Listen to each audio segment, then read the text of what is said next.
Hello, ladies and gentlemen of the internet and of YouTube. Welcome to Jibber Jabber. I am your host, as always, Skajaramas, otherwise known as Tone Shift. We were slated to have a full house, but then some people had to pull out at the last minute, so we're not full. And I just realized that's an innuendo. Take it if you will. I'm making you realize. Anyways, so going down the list, starting off in the British corner, we have Darkness. Hello.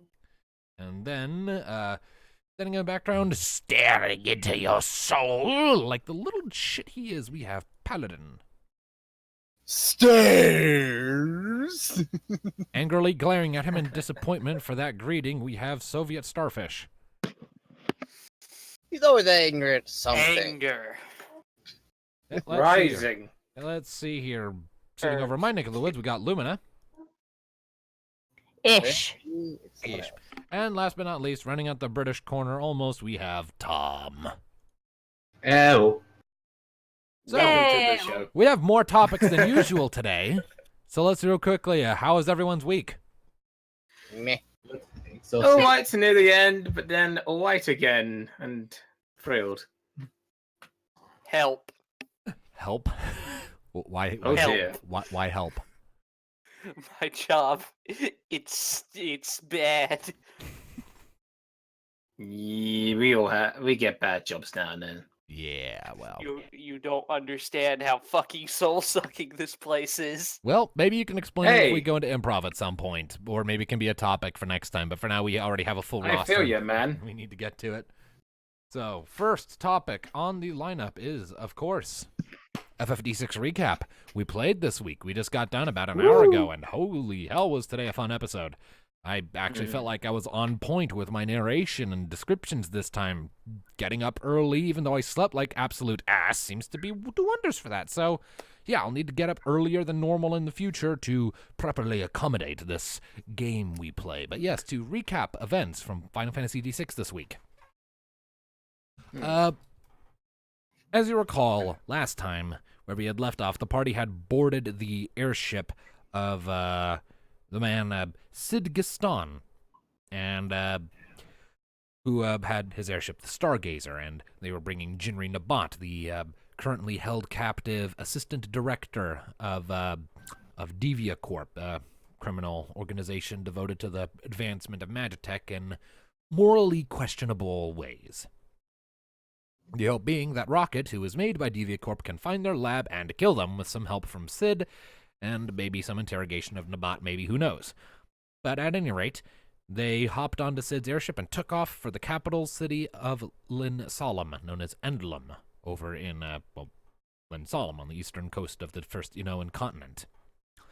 On the way, they passed over a lot of terrain and then eventually wound up passing over a region known as the Amber Coast, this sort of long stretch of terrain where there are growths of demi-amber, large spires and chunks and whatnot. And demi-amber, as a refresher, is a malevolent crystalline substance known as, referred to as amber because of its coloration, sort of smooth orange color. But what it actually is a malevolent crystal radiating with dark energy and powerful corruptive forces that, if legends are to be believed, acts as a conduit and reaching out point for the power of the god of darkness and chaos, Diabolos. That's scary. Yep. So while they were passing over, so it would take about 2 to 3 days to fly safely over the Amber Coast and arrived in Endlum. And on the way, and this is where this session picked up. Oh, sorry, one sec. Sorry about that. Abrupt stomach acid. That's okay, mate. It was gross. Yeah. Anyways, so the party took shifts, of course, keeping watch because there was a threat of flying demons potentially attacking their airship. And lo and behold, on the second night flying over the Amber Coast, that is indeed what happened. Demons arrived in the form of several flocks of amber imps who are short little fuckers, maybe about a foot tall, maybe 6 of them. They look like Dobby. Yeah, that was pointed out to me a bit late after Thanatos vaporized an entire flock of them with a thunder spell. Dobby down. Yeah, they looked a lot like Dobby, so I'm gonna expect to catch a lot of shit for that in the future. He only Dobby. wanted to You suck. killed Dobby. I killed Dobby. Or Thanatos killed Dobby, Yeah. actually. I made Dobby. Thanatos killed him. Dobby's If only just want Hades to were play. here, he could try and fail to defend himself. But there is no defense for Probably murdering not Dobby. here in the first place. I mean, if the little shits aren't coming strapped enough, then I ain't gonna complain. No offense, I prefer calling him a Th- snake you, with you seem to Dobby forget anyway. this is a world where you either yeet or get yeeted. Yay! Hey, considering this is, on an airship so high in the sky that it's above the cloud line, yeah, that actually makes sense. Yeet or be yeeted when in battle. Yeah, okay, I like that.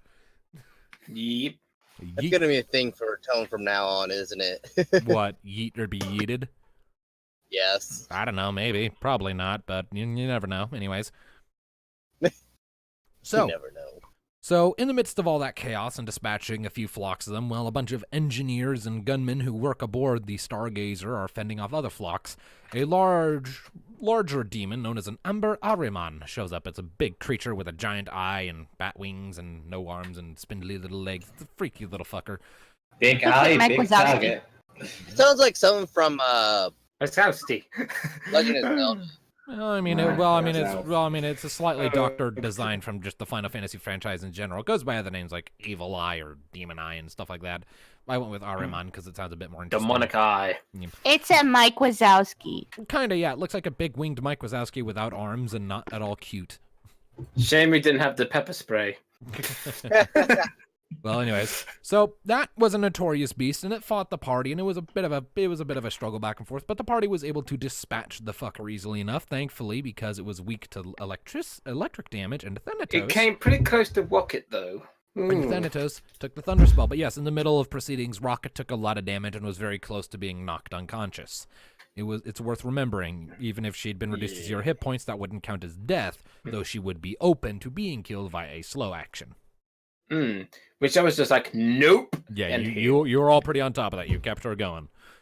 But they were able to take down the Ahriman at a pretty decent rate. They took it down, cleared out the remaining imps, and following that, the following day, the group, namely Rocket, but everyone else, wound up getting called down to the hold where Nabat was being held, still in a Magitech cage that had been shipped aboard, where she divulged some information to the party, specifically to ask a favor of them, because much as she is a fan of the project and experiment she was working on itself, the current method being encouraged by the director, she's not too fond of, and she knows the source of this method, coming in the form of a mysterious hooded individual somewhere within DeviaCorp's walls known as Murasan. Now, the party jotted that information down and learned that Murasan just showed up to DeviaCorp one day while they were a few months into their new project and had hit some pretty severe roadblocks, barring all progress, and suggested that they could use Demi-Amber in certain ways to break through those roadblocks, and he wasn't wrong about that. Progress quickly resumed and got even faster thanks to his expertise. But Nabat and a lot of her colleagues did not at all trust this Murasan individual. He just showed up out of nowhere, but for whatever reason, the director, Argeth, really took to the guy. So, Nabat is concerned and worried that even DeviaCorp's admittedly low moral standards might currently be compromised. And so, given what she knows of Dr. Lazarus, Rocket's creator, and what she knows of Rocket herself, she knows Rocket isn't going to give up on this and is going to see this through to the end, and so asked Rocket a simple collection of favors. 1, if she finds Murasan, take him down. And 2, when the time finally comes for her to make her raid on DeviaCorp, if all goes well, Nabat wants Rocket to leave some of the stuff behind, if only so it can be cataloged and remembered. Even if it never gets used, she wants to at least be known. Following that, the party relayed this information to their pilot and captain, Sid Gaston, who was pleased to hear the information as it gave him more stuff to work with to plead their case, because the city they're going to, Rocket will technically be illegal in it. The modifications made to her body are quite unlawful within the borders of Linsalem. But at any rate, they arrived in one of the dry docks of the massive, industrial, airship-driven city of Endlem, parked and were promptly halted by a customs agent at the dry docks and the gangplank of sorts, whereupon she called in a collection of individuals, soldiers, namely, to take the group to the central castle at the top of the city to speak with the guard captain and plead their case for bringing a illegal creation into the city, and hopefully be given a pass. The party met with him, Captain Philip of the Endlem City Watch.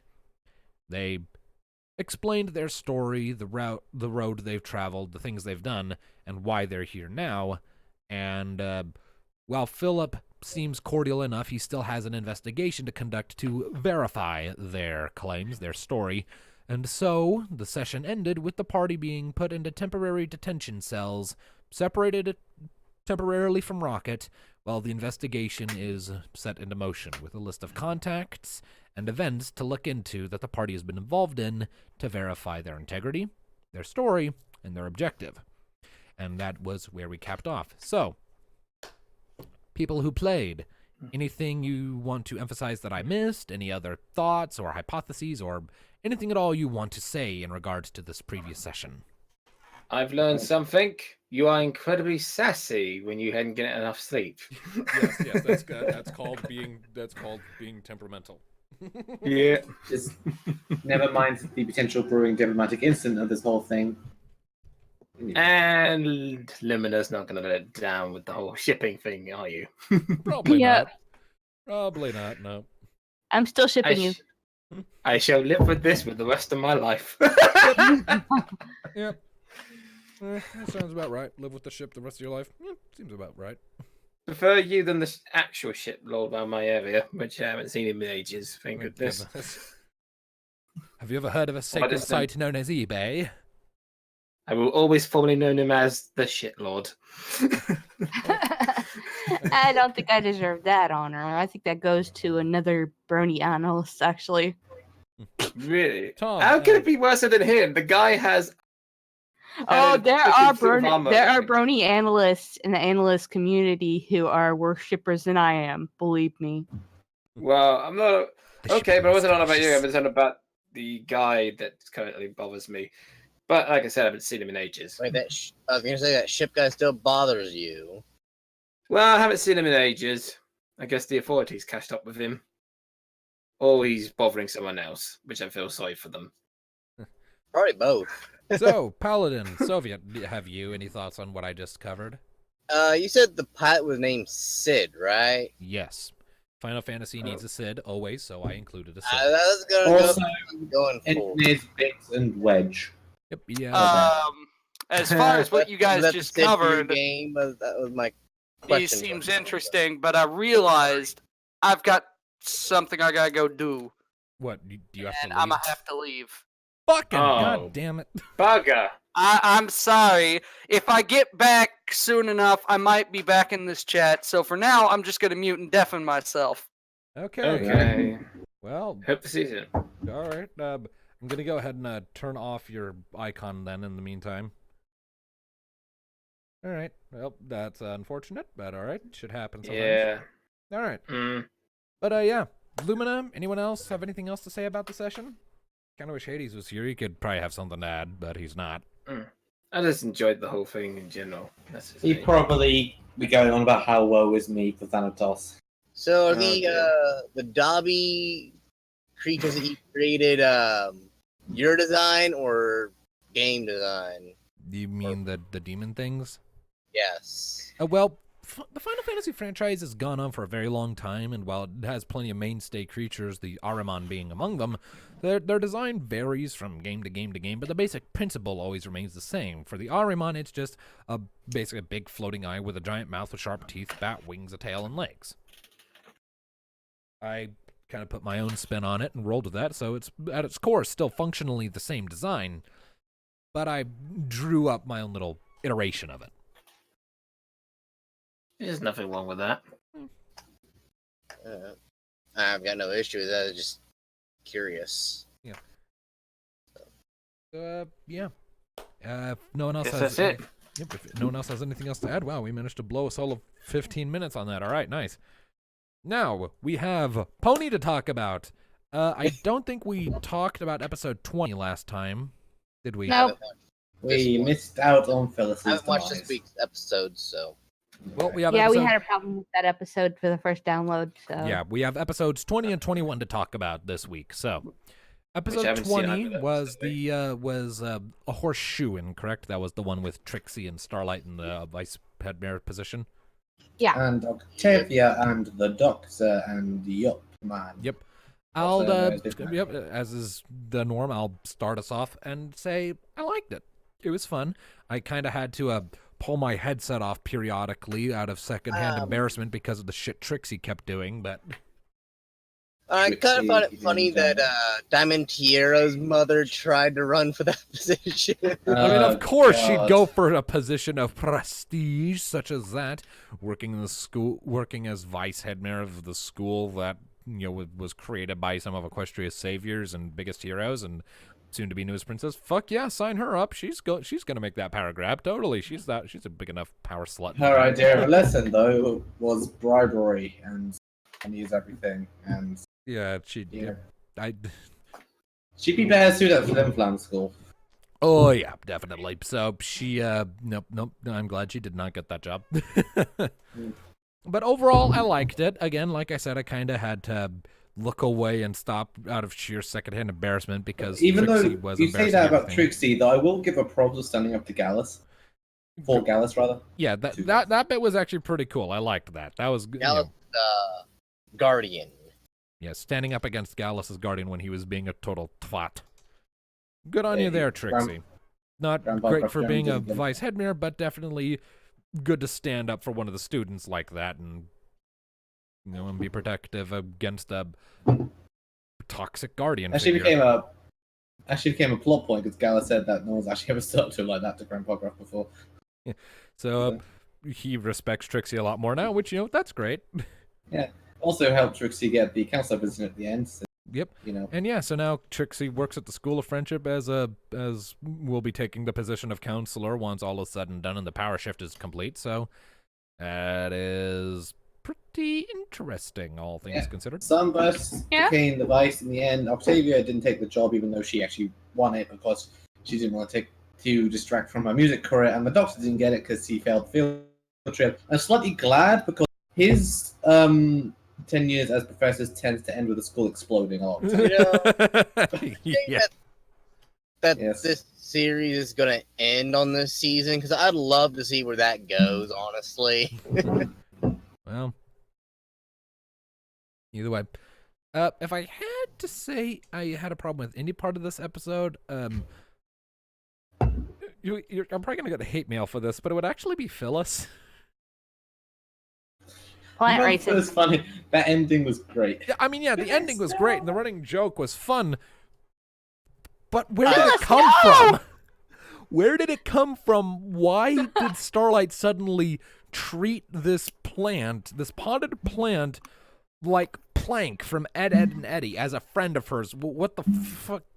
Why you've never seen anything Really? in her past that indicates that she attaches to inanimate objects quite like that? Well, everyone else Huh. has a pet. I mean, Yeah, that's my theory. Like, Well, everyone yeah, else but I was guess they upset just wanted to do an she Ed and brought Eddie fun, and it was like a quiet reference. session, and she was done randomly like getting stressed, and you still talking to the plant, and then that kind of. I mean, I guess it still just kind of came out of nowhere, and I would have liked something to have established that earlier, or at least make a bit more sense. It's a minor nitpick at worst. It just stood out to me It as a does bit like sound like a reference. it just stood out to me as a bit like what? That seems weird. It was an oddity, but it wasn't really a big problem. Just a little oddity that maybe tilt my head and scratch my chin a bit. Plant also, scream why- desperation. Well, I mean, she's not going to be desperate anymore because Hosbando works for her now, so. I mean, Yes. my friend said in one of Also, the why episodes are it you did treating let like me in died? reference. Got thrown in the garbage. It's a potted plant. It is still in the pot. Just take Oh. it out of the garbage can and move it somewhere else. Oh shit, you're back. Should I reinstate your picture? Yeah. Yay. Yay! So, yeah. Soviet's back, So, yeah. everyone. To recap my overall thoughts, overall I liked it. One minor nitpick, but overall solid episode. Let's just go from left to right. Lumina, your thoughts? I I think my favorite character was Phyllis. You see, there's something I want to. You see, there is something I want to say in response to that, but I can't. The cheekiness is rising.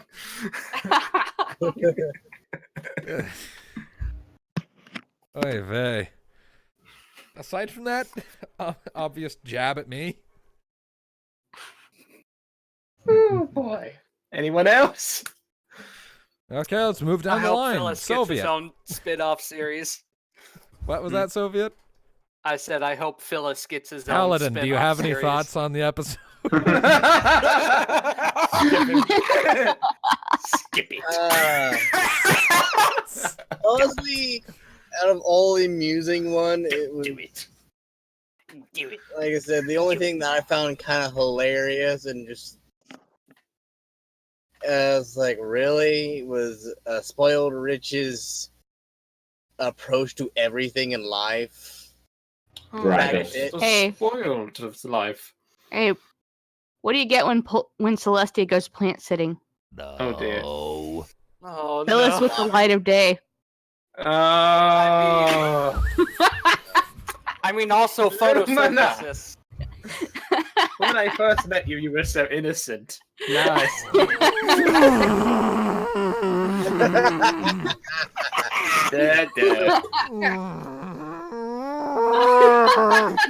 He's good We at are stuff. witnessing the start of a domestic. I feel your pain, good sir. We have a domestic dispute on our hands. Someone get the authorities. Oh my god, shut the fuck up, Paladin.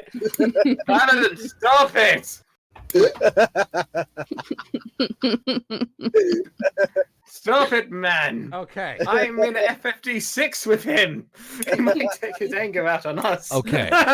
All right. I mean, Okay. all right. Just to help. I Okay. saw that. All right. Darkness. All right. be Anything you quiet. want to add? Any thoughts on the episode? I think, well, since I haven't really watched it, I think it's a good The point. non-brony hasn't watched the season. Yeah. I am sorry. Where did that go? Okay. All right, moving on to Tom then. What are your thoughts, Tom, other British person?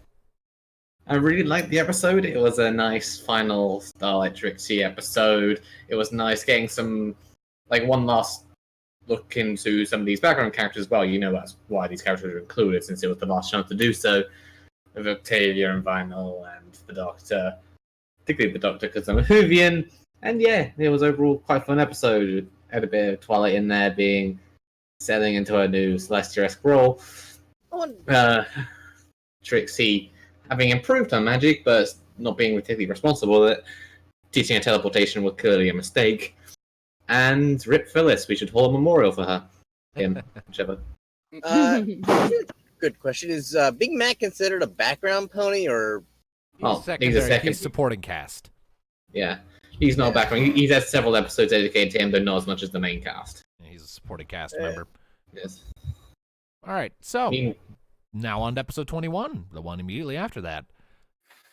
I did not get to see that yet. I probably watched that off. You probably want to deafen yourself then, maybe? Let's see here. I haven't seen this one either, so deafening. Yep, so the basic premise Damn. of that one, the basic premise of episode 21 is, in a nutshell, another author has started putting out, has put out a book that tells, that's from Dr. Caballeron's point of view, and as it so happens, it's written by Dr. Caballeron, because these people are real, and he was doing it to try and, essentially defame Daring Do and, expose that the stories are true and not just fiction, and, of course, you know,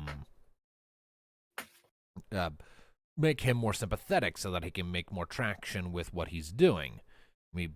Overall, I liked it. Overall, I didn't like it as much as episode 20, but it was fun, and Fluttershy and Raymond got to get mixed up and kind of... We saw Fluttershy be her usual, understanding, caring, empathetic self that turned a bunch of bad guys over a new leaf, kind of, sort of. And we got to see more of Rainbow Dash and Daring Do doing cool shit together. We got to see some Aoi Zodal and even got to learn a bit about his backstory. And overall, I like it. This is kind of my universal gripe with adventure episodes a lot of the time anyway, is it kind of felt just a little fast-paced, like they were trying to cram a lot of stuff in here. And the ending bit, while funny, kind of felt out of place. But outside of those small issues, it was fun. I enjoyed it a lot. So, it was, more adventure-focused, obviously. And definitely carried the good message of try to understand everyone's point of view. Even if you are completely on the opposite end of the spectrum, you can't hope to make progress if you don't understand where the other person is coming from.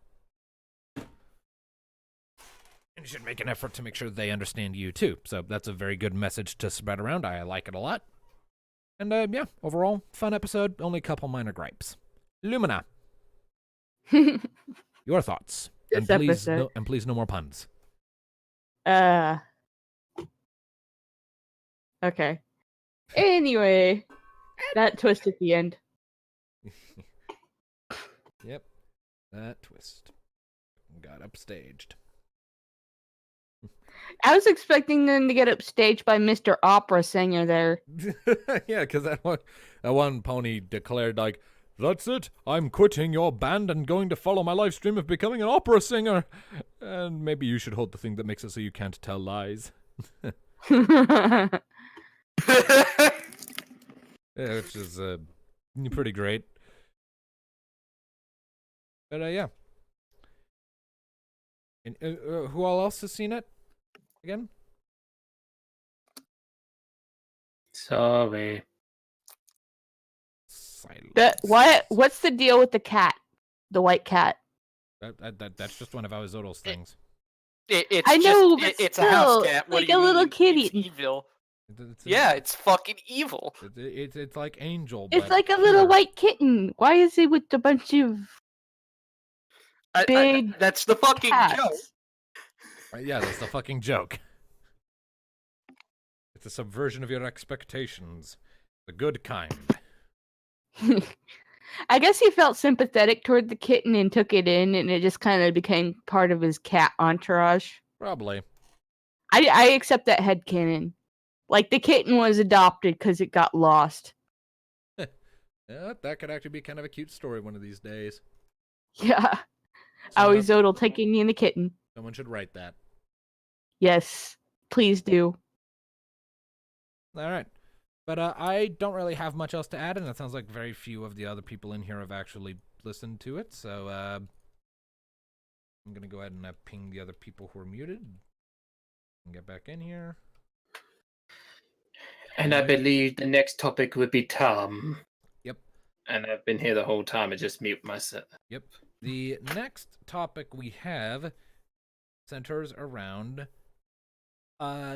local British Tavat Tom117Z, who recently did LARPing. Oh, just in time. So, this is the part where you get to tell your LARP stories, Tom. Go on. Wow. Enlighten. Final event of this year before next March, where we do the next set. So, a lot happened on this final event. Some stuff to be expected, some stuff unexpected, some stuff very unexpected. Some stuff apocalyptically unexpected, I suppose. Did the world end? No, but we're not far off. So, Friday night is the usual. We get there around, we got there around 6, 7 p.m., so it was already getting late. It was mostly just setting up our tents, getting into character. There was a very brief mission I partook in where I was monstering as some zombies in the dark in the woods and got my ass handed to me because I was a zombie. It wasn't much to me. Especially since there were several high-level players there, including the High Queen of Albion, who basically she's a bit of a glass cannon, so she has a few hit points, but she just looks at me and I turn to dust. So, yeah. There wasn't much to be done, and then I just returned to my character and I drank rum and beer for the rest of the night, plus a cider. That was a mistake. I got very, very drunk. I hobbled back, like, past midnight at some point, I don't know when. I hobbled back to my tent, passed out. I later woke up in the middle of the night. I don't know how much longer later to find I hadn't even closed my tent door, like half of me was sticking outside. I wasn't in my... And let me tell you, just trying to sit up to do up the flap was one of the most difficult things I've ever done. I was that fucked. I physically could, like, just sitting up, the entire world was going sideways, and it was a real difficulty getting it closed up. At which point I subsequently passed out again. I then woke up another few hours later, immediately shooting up and getting out because I had to hurl. Cool. And I like for dinner we had a curry. So all that I lost all that, lost the rum, and that was unpleasant. At which point I felt mentally I felt very sober at that point, but then trying to get out of my tent to sort myself out, I couldn't even walk, so I gave up. I went back to my tent, passed out again, woke up the next morning. I wasn't even in my sleeping bag. I was just on it. But at least I closed the door that time. So, a bit of a hangover the next morning. That was a mistake. This is a very impressive start to this story. Yes. Indeed. I got very, very drunk. That's what Friday the Years Before at HMS. I still haven't met drunk Tom. He is a wonder. I should have him Yeah. more often. I still have some of that rum left because I couldn't finish it. So, maybe next time we do Cards Against Humanity, I'll have. Fair. Anyway, so next morning, I woke up to the sound of someone screaming breakfast at 9 a.m. So I went and got bacon, beans, sausages. It helped with the hangover a fair bit, but I couldn't even look at or think of alcohol while feeling physically sick, so I stuck on Fanta and water the rest of the day. Rest of the weekend, in fact. Yeah, I didn't drink the rest of the weekend. I just couldn't do it. That Friday was too bad.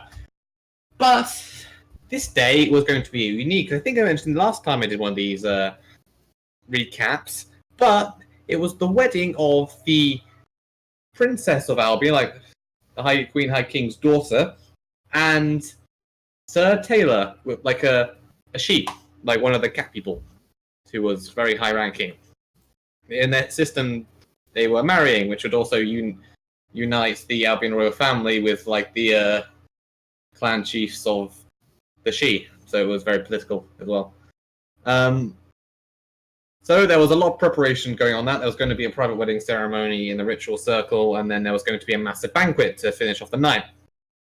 So there were general preparations for that, and while that was going on, the church was leading an excursion further elsewhere in Albion, where there was a massive group of cultists being led by this highly renowned, powerful necromancer who were all serving the Eldritch Abominations, Cthulhu-esque Old Ones that were currently at war with our gods, the Zoni, and if you remember the previous recaps, had currently killed 4 of them. Like, as a recap, we'd lost Ninhursag, the god of the harvest, so we're in a famine. We'd lost Kashamin, the god of economics, so our trade was having some difficulties. We lost Linerta, the goddess of innocence, and we lost Baron Gateway, the god of portal. The portal network had now been taken over by an old one called the Lord of Portals. So basically, anyone teleporting through any means had a high chance of being eaten. Which meant my Templar ally Magnus had to stop using his blink ability completely, because every time he did it, he could just not turn up the other side and just be gone forever. So that was an issue. So we went on this. I was right on the front lines. I did quite a lot of fighting. I killed a lot of cultists that got in my way. I only took one major injury, and that was when I got life drain cast in me, which my leg was only on 1 hit point, so it snapped, and I had to get it surgically reattached and healed. Reattached? I thought just it was bent. Well, Oh, apparently. Oh yeah. No, that's probably the wrong word. I suppose Set. set. That's what I was trying to think of. The bone had to be set because the bone had snapped. You're like just snapped off. I want to picture that as like, oh, it's going. Dude, this happened to other people. It's like, oh shit, my leg's gone.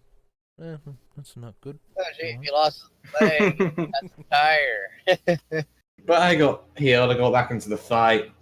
Eventually, we managed to find the necromancer and his cultists.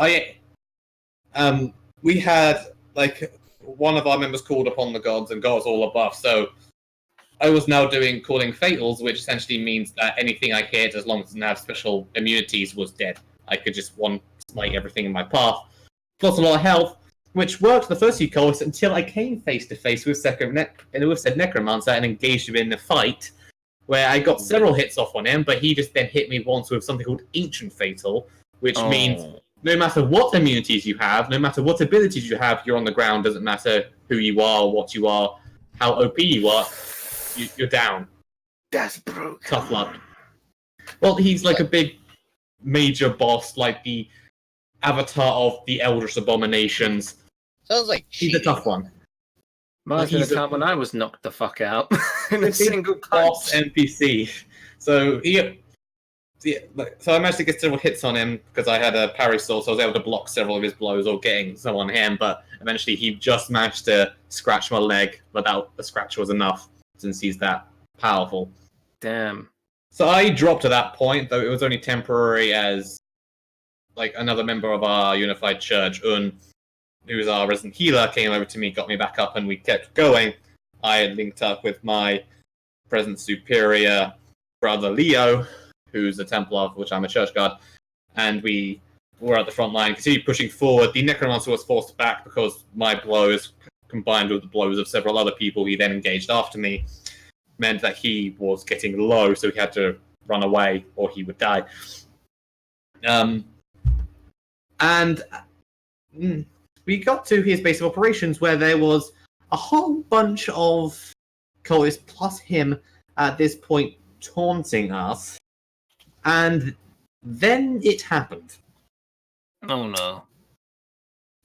What happened was, Legran, the god of war, my personal patron god that my character was beholden to. Like, at the Unified Church, I worshipped all the gods, but that god in particular was one I gave reverence to. Along with his wife, who's, I can't remember her name, but she's the goddess of the underworld. So, things like in Greek mythology. In Greek mythology is the guardian of Hades?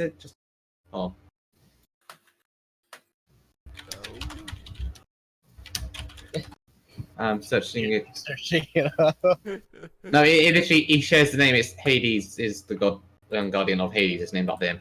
Yeah.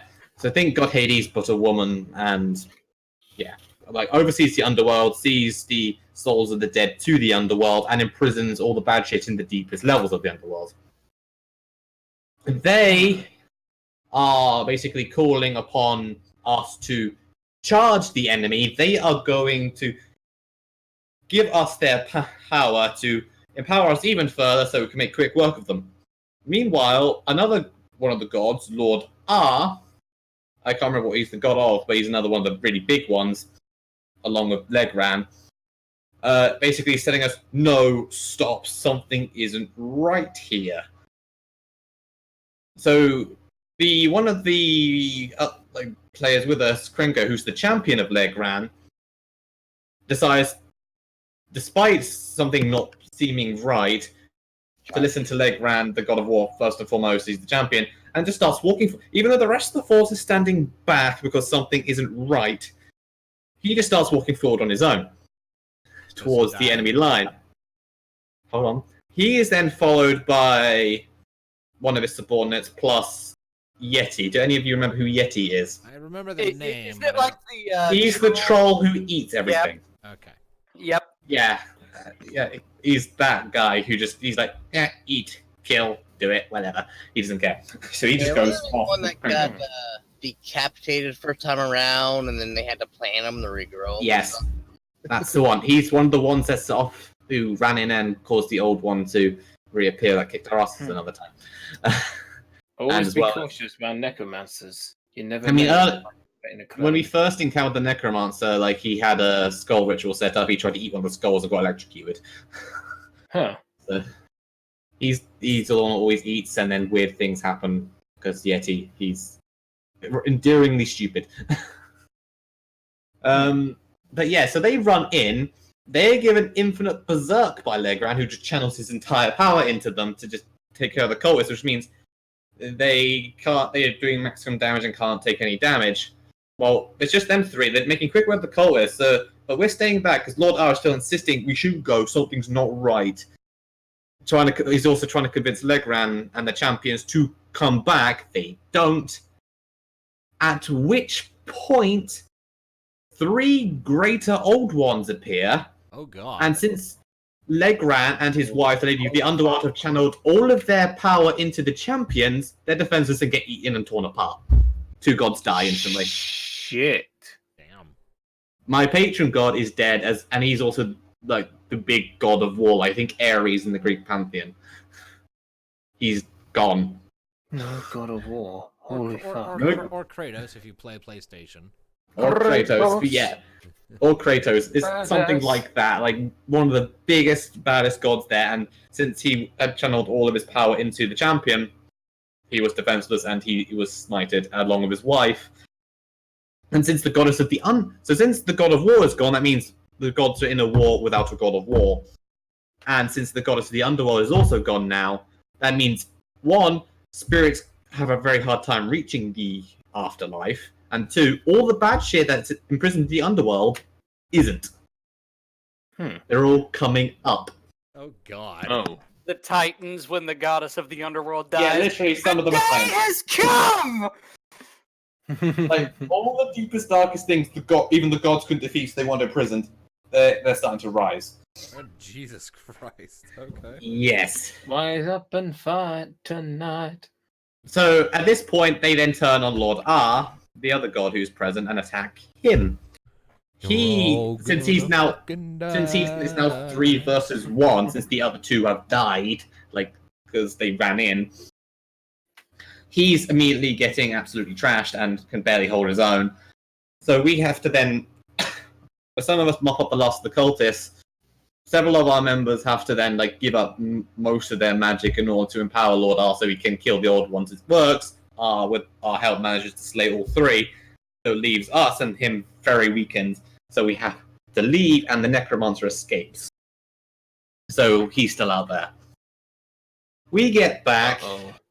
The church is having a meeting. We're all very even though we technically won and stopped the big invasion they were planning from that position, we've lost 2 gods and the necromancer gives us a massive Pyrrhic victory for us, and we're all beaten down and depressed, and we don't know what we try and reach out to the gods to work out what exactly we need to do next, because everything's fucked without Legrand, without the goddess of the underworld, and with the old ones still out there. What do we do? And the gods are in so much shock they can't even answer. They don't know what to do either.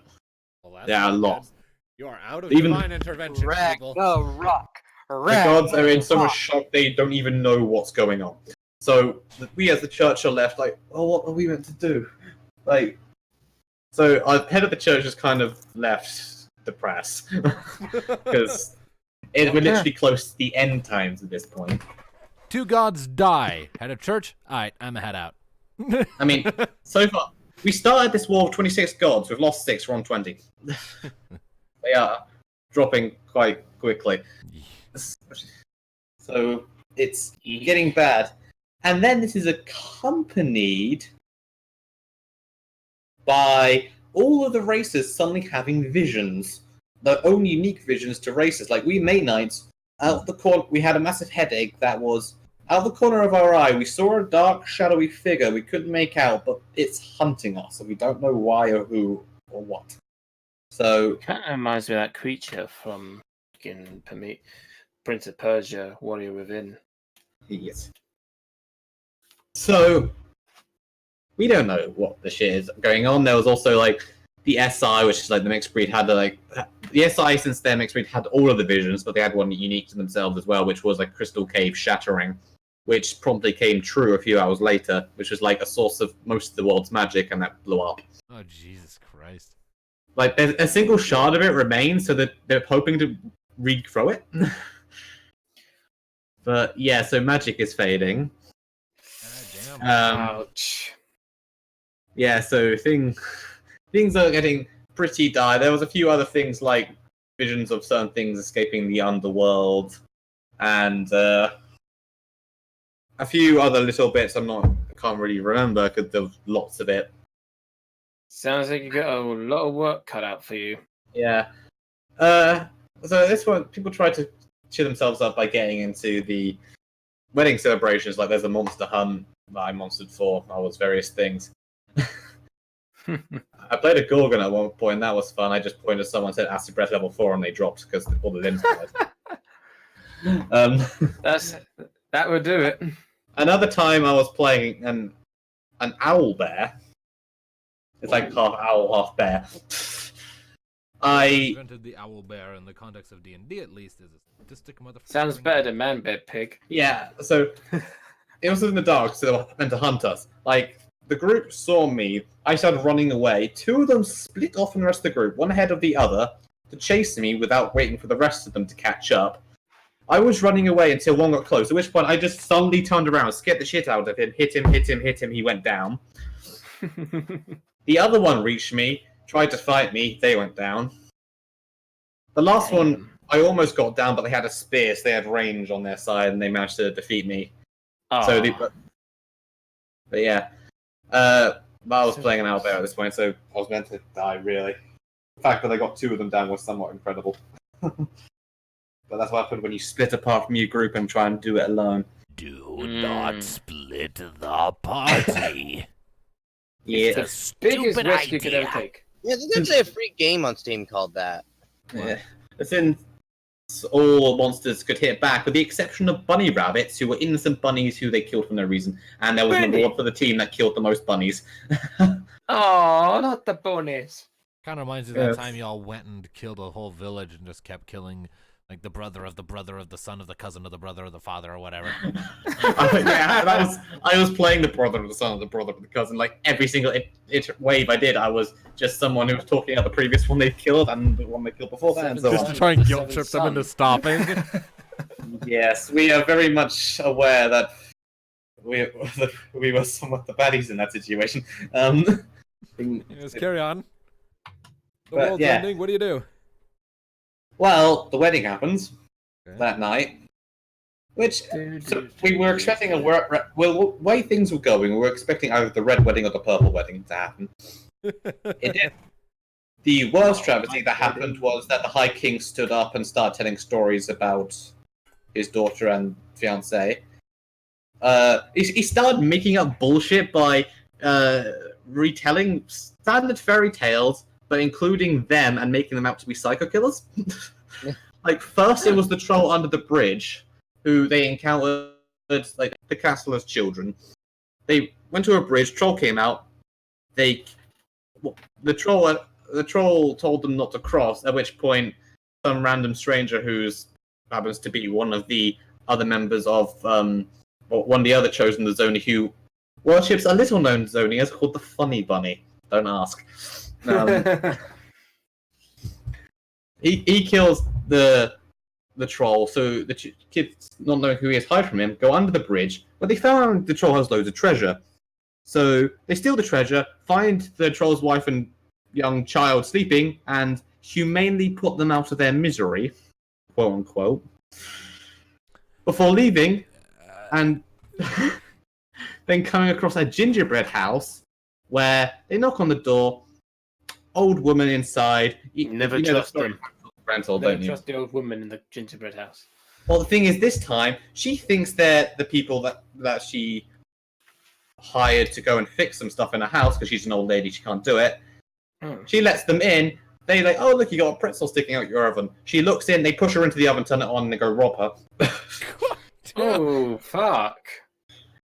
They then. I assume the bride and groom were not too happy with these stories being told. Oh, it was complete bollocks. He was just telling fibs and fairy tales. Like we all knew it because they were playing fairy tales. Fair enough. There was then something about like pushing a man into the well, and then going to a nearby town where the High Queen finally caught up to them riding a dragon, seemingly to try and stop them, but then turned around, burned the village herself to show them how it's done, then came home for tea. What?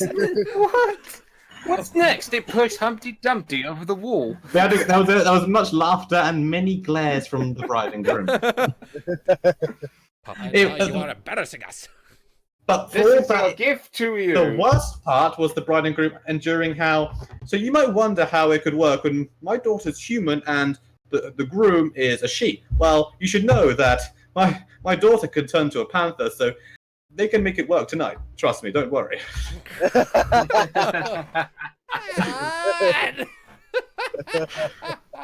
That's quite a gift for a wedding. I assume he's not wrong, but come on, She- Your Highness. Apparently, his daughter can tact. turn into a panther. So, Damn. Jesus Christ. I told, and maybe not quite so embellished story of just as kids how the daughter turned to a panther and with the she would chase mice and balls of twine. That's a bit more wholesome. A little. A bit more wholesome. That's actually what he opened up with before he got to the horror stories. The embarrassment and then the complete bullshit. And so yeah, that happened. We got our food. There was a big old banquet, and then I went to bed slightly early because of the previous day where I got drunk a lot. Right. Overall, nothing happened at the wedding. It went well. So we get to today. What happened a few hours ago? We get up. So the wedding went well. There's going to be one more mission today where I'm not entirely sure what happens because I didn't go on it, because this is where the most unexpected development happened.